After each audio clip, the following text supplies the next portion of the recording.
I'm Evelyn Lee. And I'm Janine Chastain. We're collaborating on curated conversations to explore how the industry is changing. Together, we'll find ways to create new solutions to current challenges while elevating the value of architects. Welcome to Practice Disrupted.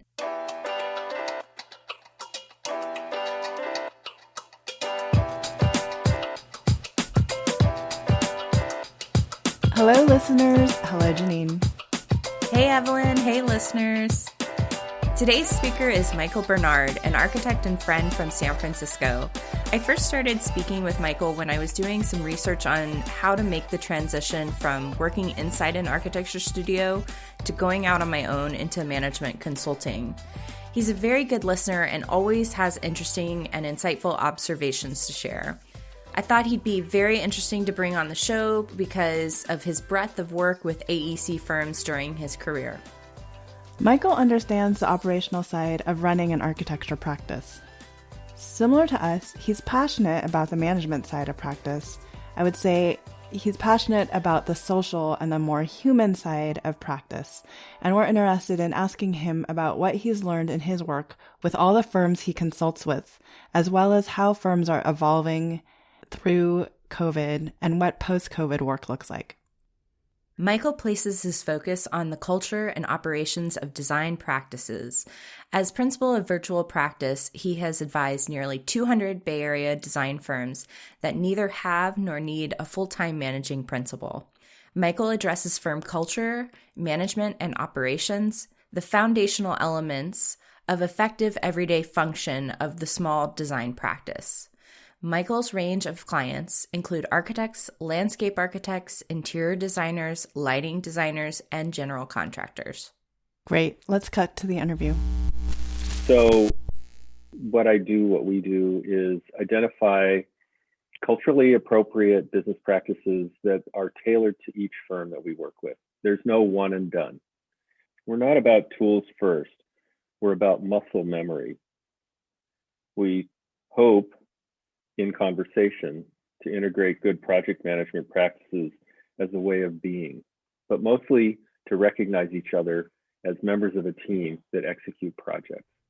And what types of architecture firms have you worked with over the years? Largely, the firms that I work with are very small, mostly 4 to 6 people, although I've helped firms grow from 2 to 4 to 20.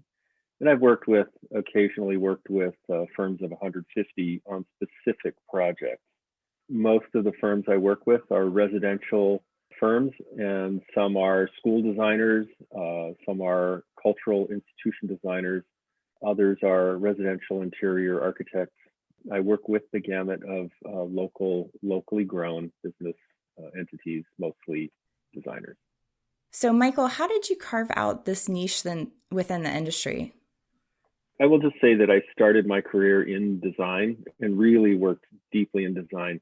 But over the course of 25 years, really found my sweet spot traveling through technical drawings and construction and all the phases of practice, and found my sweet spot in managing projects, managing people. But in doing that and working in design first firms, where the iconic building was first and management came second, I always felt that I was the sort of the second or the stepchild, or that my opinion didn't matter as much as good design.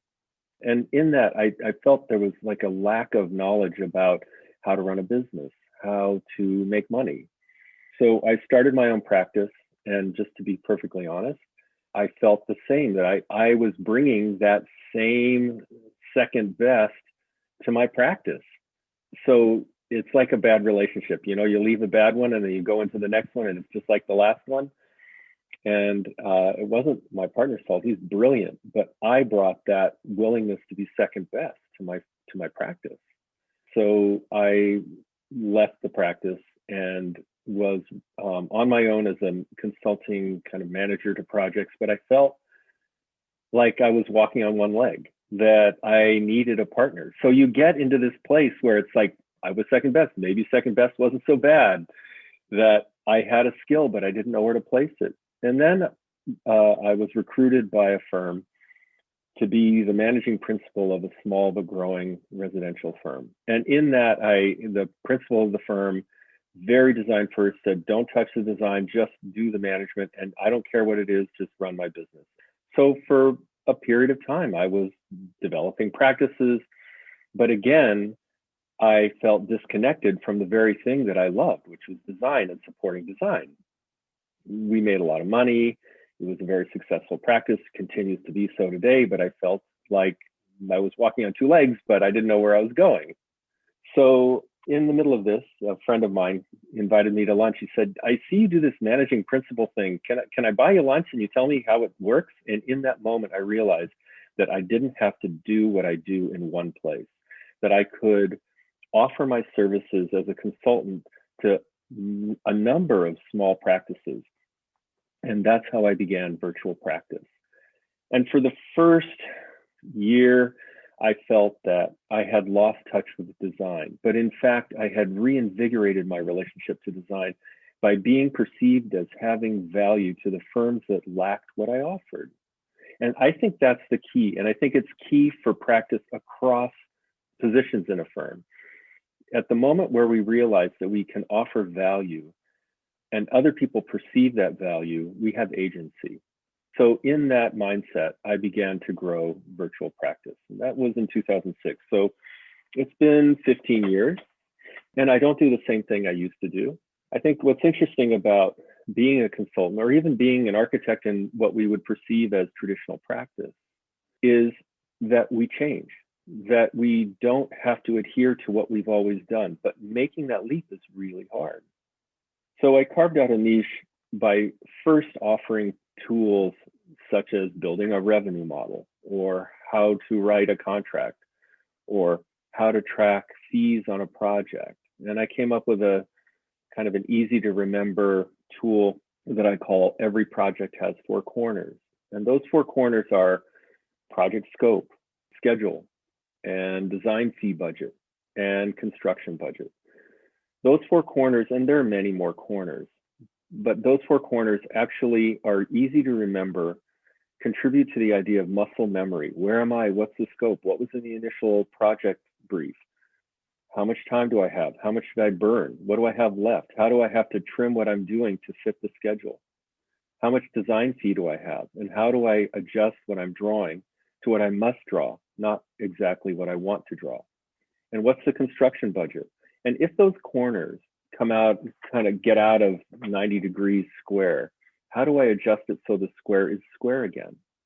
So these aren't softwares. These are muscle memory that any architect or interior designer or landscape architect or any designer can adopt and use as orientation points.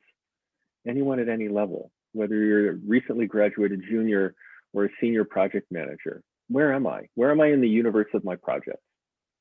Michael, at the top of the call before we started hitting record, and you just alluded to it now, you've kind of talked about the evolution of virtual practice, especially now coming out of COVID. So where's your focus now? So my focus has shifted from nuts and bolts to heart and soul. That the nuts and bolts are the four corners of every project. And it became a mantra for me. And in the describing of that to different firms and gaining an understanding of all the different firms I've worked with, from one person to 20 and more, the big picture finally hit me. There is culture that is the container for how we work. It's not one size fits all. So my curiosity was really piqued. I was very curious about how firms were structured. How does the principal engage with their staff? Oh, this firm seems like it's really focused on the projects and they ignore the container of the projects, the practice. The practice is the culture nurturer. How do people communicate? All these questions arose for me. And so I became less interested in the tools, except that they helped me pry open a sense of the culture of the studio. And so I've worked with over 200 firms in the last 15 years. I work with 25 firms in any given month. And in that context, I realized that I'm doing a lot of coaching, and I've taken a coaching course and realized that one of the important things about these tools is that they have to have a container, and that container again is the culture of the practice. Some firms don't even know they have a culture. Some firms are very aware of culture. One of my clients meets with me for 2 hours every week, and we discuss culture explicitly. How do we support our staff? How do they generate enthusiasm for their projects? What is our message externally? What is our message internally? Are those consistent? Do they need to be consistent? So I shifted about 6 months ago. I had already shifted. I didn't know where my market was, and my market didn't know where I was. I had an interview with a potential client who found me through a connection, through a website, etc. And we had a conversation, and this prospective client said, "Wow, I had no idea this is what you do. It's so different from what you communicate on your website." And in that moment, I got the most valuable feedback I could have gotten in a very long time. So within a couple of weeks, I redesigned my website, and it launched a few months later. And now it's very clear to people who might work with me what I do. So it's a combination, as I said, of nuts and bolts, where I talk about real hard, real concrete practice tools that are not software based, that are really intuitively based and muscle memory based, that anyone can refer to as reference points. A lot of what I do now is talk about what is the culture of your practice. If we think about a typical studio where there might be 4 people and 20 projects of a certain size, we think about a 40-hour week. We think about our project. We're anchored to that project. We glue our fingers to the keyboard and we draw. But there's more. If you think about the container, there's space around each of these projects. There is the shift from project A to project B, and that 15-minute interval where you kind of erase your brain to shift from one to the next. It's not work time, but it's presence time. So if you think on your plate as a project manager, you have 3 projects, you actually have 4. The 4th project is that space between the projects. And principals don't think about that. Oh, well Like, I want said. you. They think, well, it's true, isn't it? It is true. And I'm so glad you articulated it. Well, we call it switching costs, right? With the MBA program. So, and there's definitely costs associated with like the mind shift from one project to the next. Right. And so you see, when I shifted from here's how you build a project, I thought, wait, let's extend out and look at the context in which this work is done. And it's, if you say my employees don't work 40 hours a week, well, actually, they work 42 hours a week. If they work 37 hours on projects and they had an hour a day where they had to shift from one thing to the next, that's 5 hours. So let's plan our work around a 37-hour week. Let's not build a schedule around 40 hours because we're already late. If it's a 10-week project, we're 2 weeks out. So let's just say that it's a 37-hour budget for the week, acknowledging that people aren't working from project to project to project. So that was a big shift, I think, to explain that to clients. And that's not a nuts and bolts thing. It's actually bigger. It involves compassion. It involves understanding. It's a two-way street. I think it's interesting, and I just want to pause there because what you've said is just really insightful. And I think probably as someone who's worked on the production side, one of the frustrations is projects are profitable as long as I'm working on the project. Yet there was never any slack time for the in between. And I think that's what's really great about your point of view as someone who thinks both about the nuts and bolts, as you say, and this cultural piece. You're able to connect the mathematical profit equation to the kind of social cultural equation, which is more of an abstract piece of the office. Yes, and part of it is for a junior who really has no training or an intermediate, it doesn't really matter. We receive this idea of how practice should be. We hear about the 40-hour week. in a 40-hour week, we're present, but we're not billable all that time. I don't want to linger there. Well, and does any architecture firm actually work a 40-hour? No, No. no, no.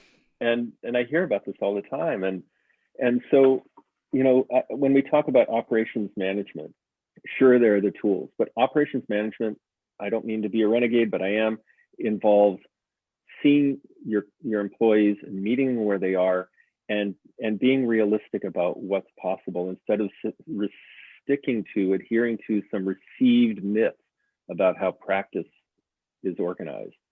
I mean, look, architecture is a privileged profession. It always has been, since women and men left caves and built shelter with found objects. And for a long time, it didn't matter whether you made money or not. We exist within a capitalist context. So for a studio to thrive, unless one has the resources, for a studio to thrive in a capitalist context, we have to make money. And so we teach people how to run projects profitably and efficiently, because that's a cultural expectation. But there's a conflict between this notion of high design and design first and profitability. I'm not going to dive too deeply into that, but I see that conflict. For a long time, we thought that integrated building design, or BIM, would be the future.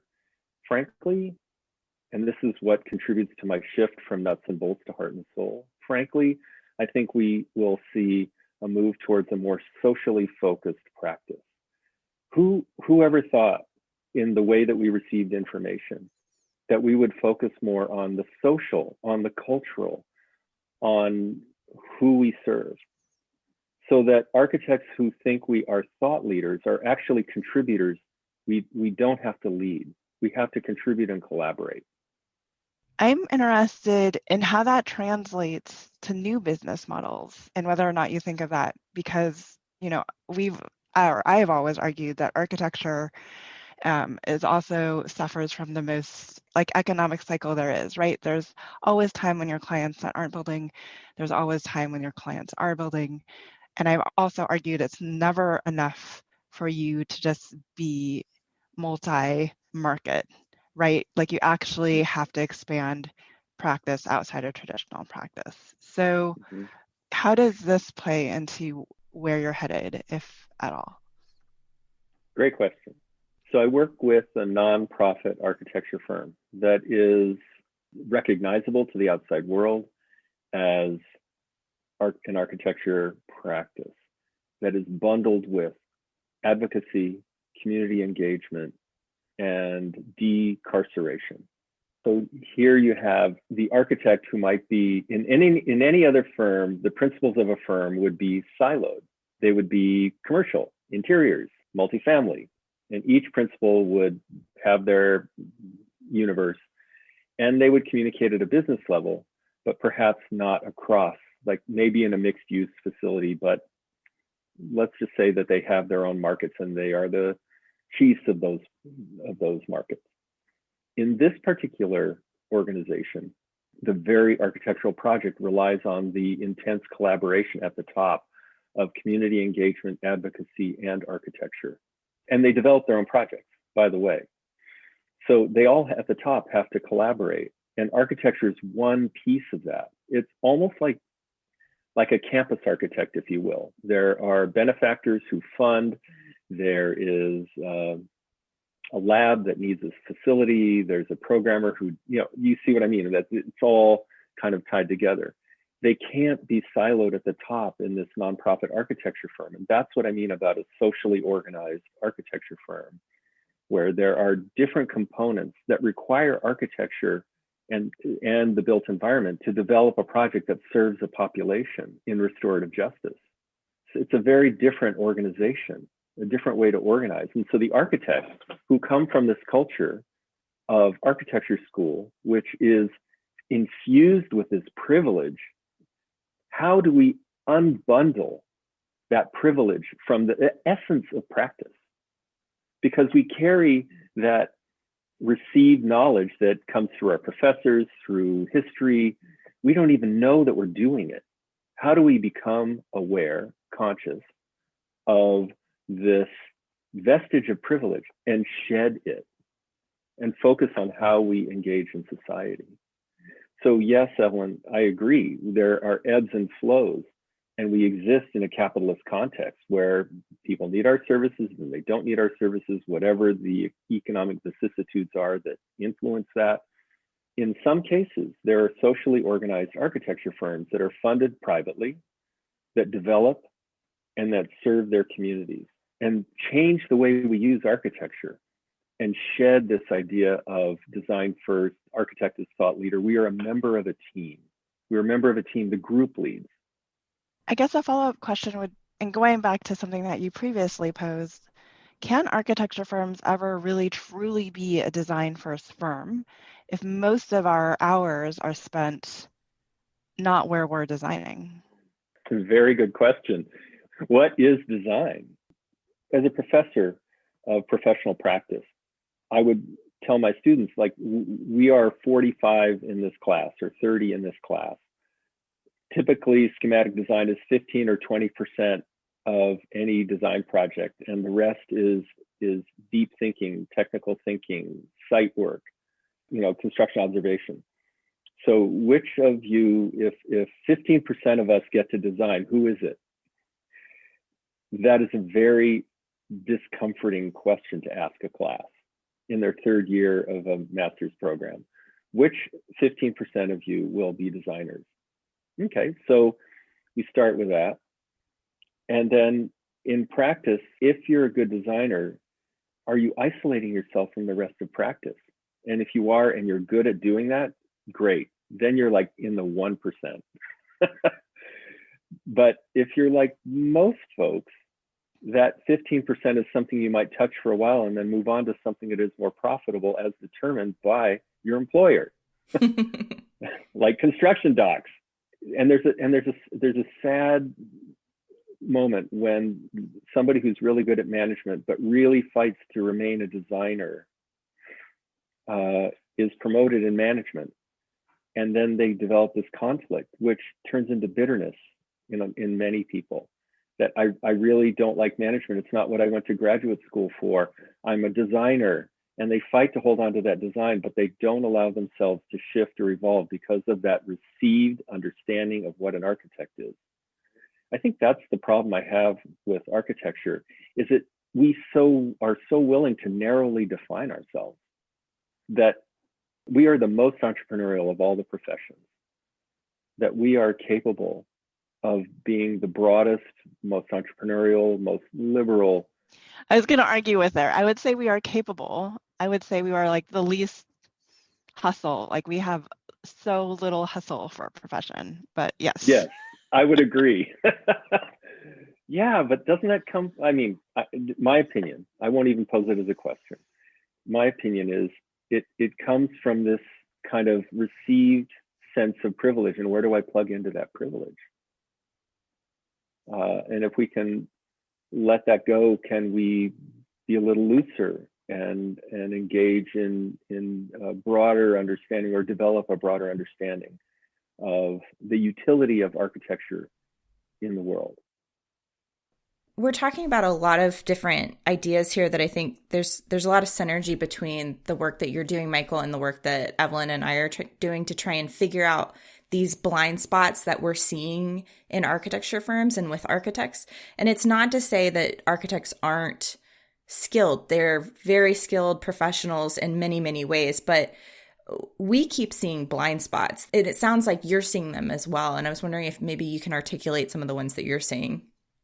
Sure. Well, I would like to hear the ones you see, and see if we resonate. Well, for me, I've always seen the cultural aspect as a huge missed opportunity in the firm. That I think is at the root of a lot of my work that I've been doing since I entered the profession. I came out of school with this very rich experience through my college and undergraduate years and through AIS, thinking about the cultural transactions that are happening in those environments. And then when I went into an architecture firm, I was so disappointed by how undervalued that was in the day-to-day professional experience. And so I fought tooth and nail at every firm I've worked at to make sure that culture is at the forefront of the work that we're doing together as a team. And then I would also say the management piece really resonated with me from what you said, because interestingly enough, I almost had the opposite experience of what you described, where I knew going into a firm, I was going to be a manager. I was going to be a potential future firm owner. And nobody recognized that. They all wanted to put me in the design funnel to be the production jockey. And I resisted it the whole way and was really resentful that nobody understood my interest in management or knew how to staff me in a way that would have been most effective and profitable to them. That so resonates with me. You articulated it way better than I did many years ago. The essence in anyone is, how do we be what we do? In other words, I realized that I yearned to lead. That had nothing to do with architecture, nothing to do with, the day-to-day thing. My fundamental yearning was to lead. And to be in second place, I didn't know why I kept hitting that wall until I stepped out on my own and somebody invited me to lead. Could I take you to lunch and you tell me how you do that managing principle thing? Was a message. It was a really powerful message. And I heard it. So your experience resonates with my own. I just didn't have the word. I had to wait for the message. You had to wait for the message. Yeah. We're talking about blind spots, and I have a few, and they're kind of bullet points. One of them, the challenges is when in a small firm, when a principal starts up, and especially in a startup firm, where a principal grows at a faster rate than their staff. So we bring somebody on, it's a two-person firm, it's the two of us in the trenches, we're doing this work, and the principal's kind of going on an upward incline, but the rate of incline for the employee, the first employee, the anchor employee, is a much shallower climb. And so over 10 years, we find that that person that we relied on is really not in the game as much as we are. And then we can be stuck. We can allow ourselves to become stuck. We have to figure out a way to respect that person. But, part of it is way back there when we first started, we weren't aware. We were just trying to get work done. We were very project focused. We weren't firm focused. We were focused on our currency, but not the container of that currency. So maybe we should have let go earlier. Maybe we should have delegated earlier. Maybe we should have been more inquiring about what this person wanted to do, because they may not be the heir to our firm. They may be our same age, which puts them in a particular category of whether they will take over the firm when I decide to retire. So how do we think early on about this person sitting next to me who helped me start my firm? And yet, as I've shifted, as I've changed the way I engage with clients and projects and other staff, how do we work around that person? Do we keep them around? Do we just give them special projects? How do we work together? That's a real blind spot. And it's a blind spot that is from the very beginning. And we don't always think about it until it's very far down the road. No, so we talk about this as career pathing all the time. And I think it's so critical, not only as an employer to think about the development of your people and actually set them up for success, but as an employee to know that I actually have runway to grow here too. So I think you were talking about blind spots, and for me, the blind spots are that we just don't do any of these normal, what I would consider normal people processes that even larger companies at tech firms, they inevitably have to do. And I think it's, we are so project focused. For me, the blind spot is we never take the time to really consider if there's a way to optimize what we are doing, or to consider if there's a way to do what we're doing better. And even with our IT stack, we keep adding things to it because we want to do new and different things to our model, but we don't like look at our whole process and say, is there a different way to get from A to B? So every time we bring on a new person, we're not walking them through this now 50-step process to get out the finished drawing that we want to get out. Right. So that plays right into all of the blind spots that I've been seeing. I completely agree. Every time we bring in a new employee, we have the opportunity. We don't have the opportunity. We don't have the choice. Our culture just changed. And it changed whether we accept it or not. And it's more successful if we see the client, see the employee. If we see the employee and we meet them where they are, then we have traction to build a culture. Seeing our colleagues is fundamental. In some firms, I will meet with, as a mentor, I will meet with the project managers or the project leads. And the first couple of meetings are always very polite. And they're polite because I find that there's the possibility that those project managers, and they're designers as well as producers, but they're managing projects. So they have a multiplicity of roles, but they don't have a common language. They build their language, and we build the language by just meeting. And eventually by the third, fourth meeting, there's some phone building. It is not flat beer. People are really like starting to get irritated about, and they don't know what they're irritated about. And that's when our language begins. That's when we begin. And that's what I love. That's where my curiosity is. Being patient and listening and meeting my group where they are so that they develop a language that is unique to their project range and their skill range, and they have agency. Then the principals begin to think, oh my goodness, maybe we better amp up our game at the top. Maybe because maybe we're not communicating correctly or accurately. And so then that group of managers can say, this is what we need from the principals. We need a clear message. We need to initiate projects with goals and intentions. Check those goals and intentions at the end of a phase. What fell off the table? What do we have to do in DD that we didn't get in schematics? Did we tell the client that we didn't get there, and are they cool with it? Let's make them cool with it. How do we do that? And so the managers have these conversations because they're really bearing the burden of being profitable, being timely, meeting the scope, identifying changes. All of these things, all of these challenges fall to the design managers and managers of projects. So to have them meet as a group, to give that group agency, is not to create an insurrection at all. It is to give people the opportunity to create a culture, and for the principals to stand back and marvel at this group that really owns it. And then the principals who have delegated the responsibility for culture within their container to go out in the world and meet clients where they are. So the importance, I think, here is to manage up with a message, and for principals to be patient with the managers to develop a language that delivers a message.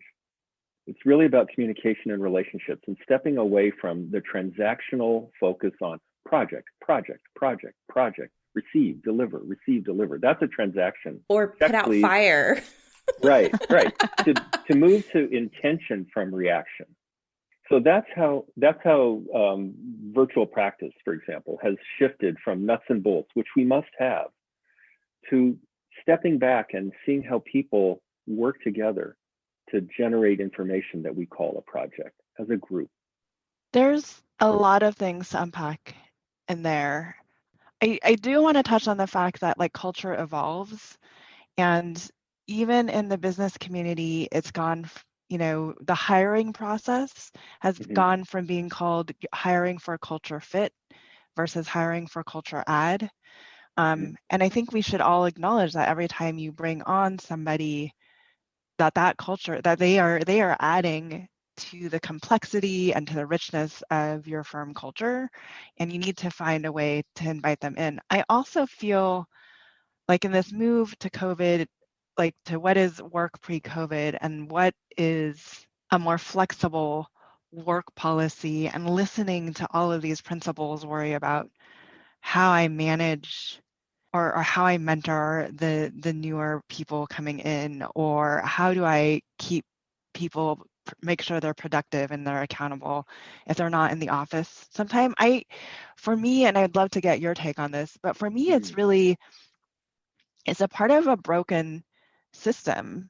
It stems from the fact that we lack people systems in our firms that instill enough trust in the people we hire from day one to ensure that they are getting done what we need them to get done. And I'm just really disheartened when principals kind of place all the blame on their underperforming employees, and then if you or the employees that weren't as productive when they were remote, or the the employees that how are they going to learn anything if they can't overhear my call and take something away from that.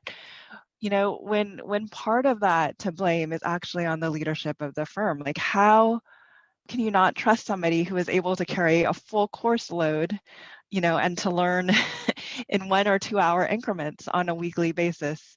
How can you not trust somebody if you haven't told them your expectations of them, like, and what you expect out of them to, like, on a performance level, like at a regular cadence? So for me, it stems from a lot of broken people systems, and having better people systems will actually support and raise up that culture. Really good points. That's a lot to unpack. I'm going to boil it down to one word: love. And I'm not being flip. Love is accountability, and it's a two-way street. And what I'm really talking about is, staff sees their leader and leader sees staff. And if in the before time we were a cohesive group that understood that our studio, our business, our practice is more than just projects, that we had, systems in place that acknowledge each other, that the bivouac, if you will, of happy hours and ugly sweaters and those kinds of things are band-aids, and they do help us. I mean, the bivouac is it's shelter, right? And this is the way we get through. But other firms have come up with add-ons, like we already had really good cultural systems in place to keep people connected. So what we do in one firm is a group of people unrelated on different projects will log on with each other and share space, airtime, and Zoom time. They're not talking to each other. They're not coordinating. They're not transacting. They're sharing a communication channel so that 4 or 5 people in 4 or 5 households during COVID hear the ambient noise of the people in each other's households, and they're working. They're click, click, click, click, click. They're just working away on their keyboards and doing stuff. And sometimes a question will come up like, hey, so-and-so, what did you do with that door detail or where that material turned a corner? And it's not why they're connected. But the point is they feel comfortable enough to just have an open channel, and they call it open office hours. And nobody's on patrol. And it doesn't work in every office. In another office, they're like, whoa, wait a minute. I don't want any of that. But that says something about the culture of the place, right? Exactly. So that kind of willingness to be open, or conducting retreats virtually, that's another way that firms have got people to work on things that are outside of practice. And that's why I say love. It's care. It's not just maintenance. It's something that came before. Even the most robust garden can be, subject to bad weather and survive. The firms I'm talking about are resilient. And other firms that rely appropriately on the independence and self-reliance and resourcefulness of employees, especially in small firms, where employees are siloed with 4 or 5 projects each, and they work on their own. They might haggle over staff with a junior, but they're pretty much on their own. And then we come into shelter in place and COVID and working from home. Those skills we value so much, which include independence, serve employees to think, you know what, I can do this on my own, and they leave. So what do we do? What's the glue? That's why I say love.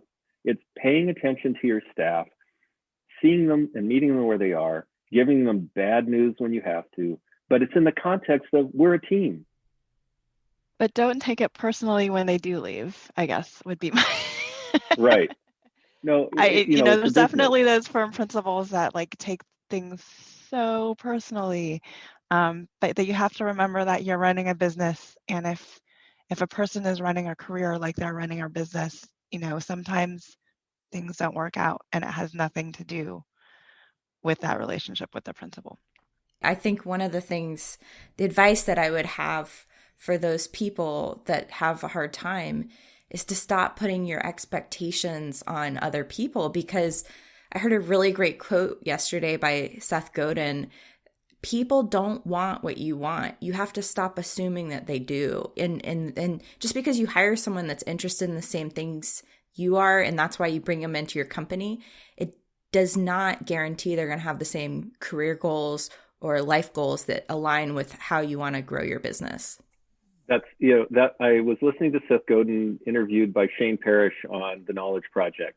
That's where I heard it. Yeah. And I'm sure you'll find the reference, and everyone should listen to that. He describes a chef in New York who told him, you really shouldn't come here anymore. And in that moment, he stated who he was and the value of his offering. And again, as you say, Janine, people don't necessarily want what you want, what you're giving them. So just being present with that value and letting people go when they want to go. It's like she knew what she wanted and it's not here, and let's move on. Opportunity is we get to change our culture. I don't know which direction it's going, but it's going to change. So what I really like about Michael's story is that he was a practicing architect in a firm. He was running a lot of projects, and he even says at the beginning of the conversation that we aren't taught business management training in architecture school. And even when he was in practice, he experienced a lack of knowledge around the value of the business management skills that he was offering to a design studio setting.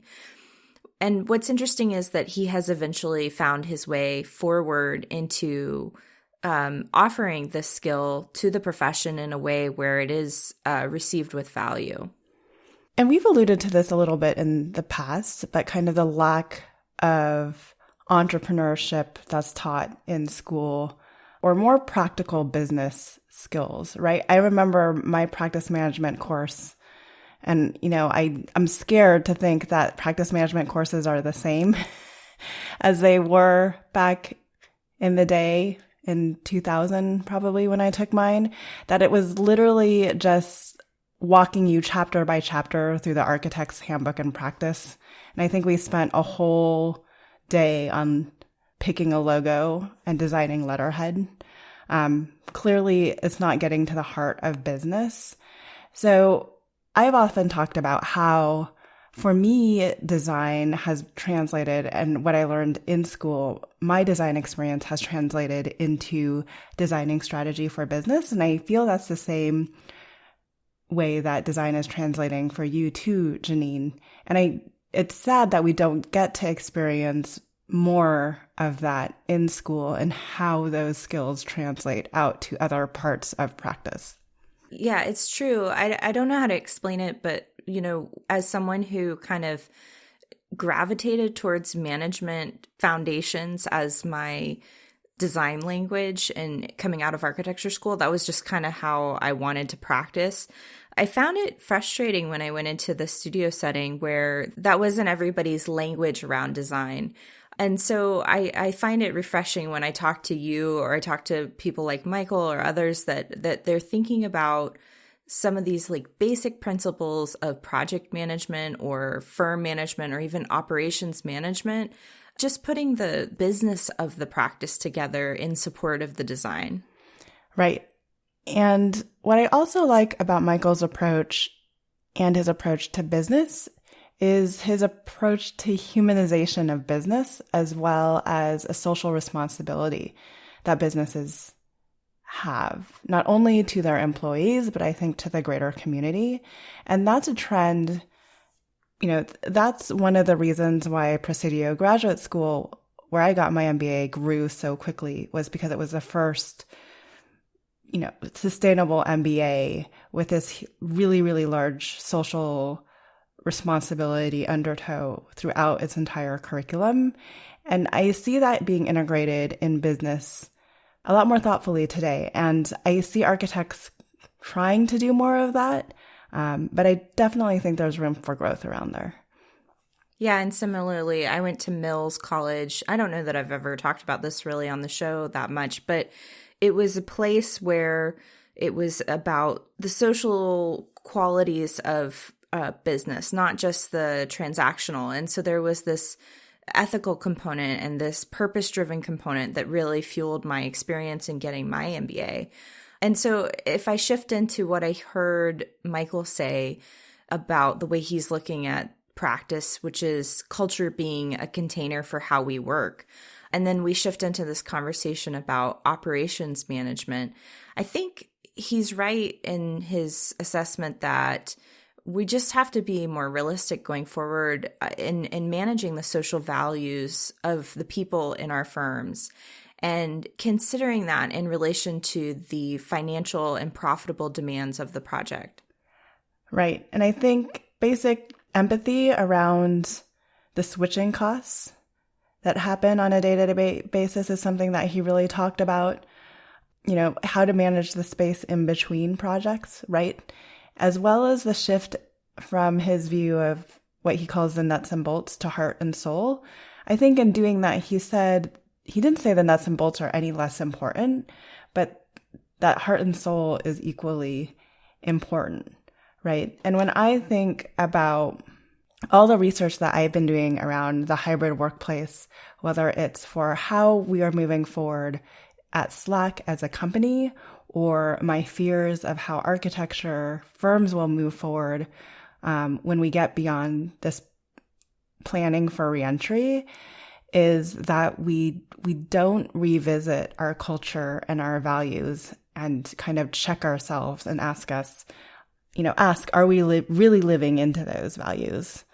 And can every one of our team members on our team see themselves in a piece of those values?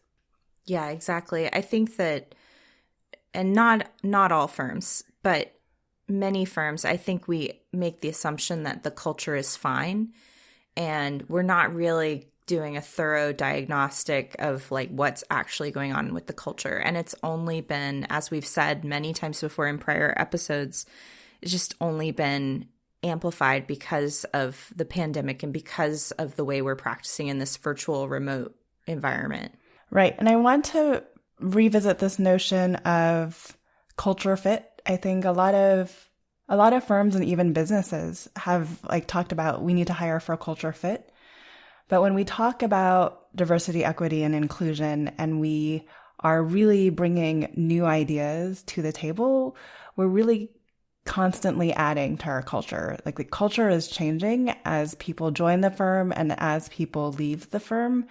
So it needs to be a lot more flexible and intuitive, I think, and back to the intentionality and empathy around people in the practice. So it was interesting how Michael began to talk about a more socially organized business structure.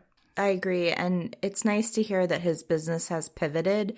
And like you said, his research has kind of led him a little bit in the same direction that we've been going with what we're researching. And that's this idea that we as an industry have to look back into our own organizations and think about the people component, the culture component, the compassion and empathy component of how we're managing our firms. To move forward in our industry, we have to be a little bit more people-focused, not just on our clients, but on the team that we're operating within day to day. Absolutely. I think that is a great place to end our conversation.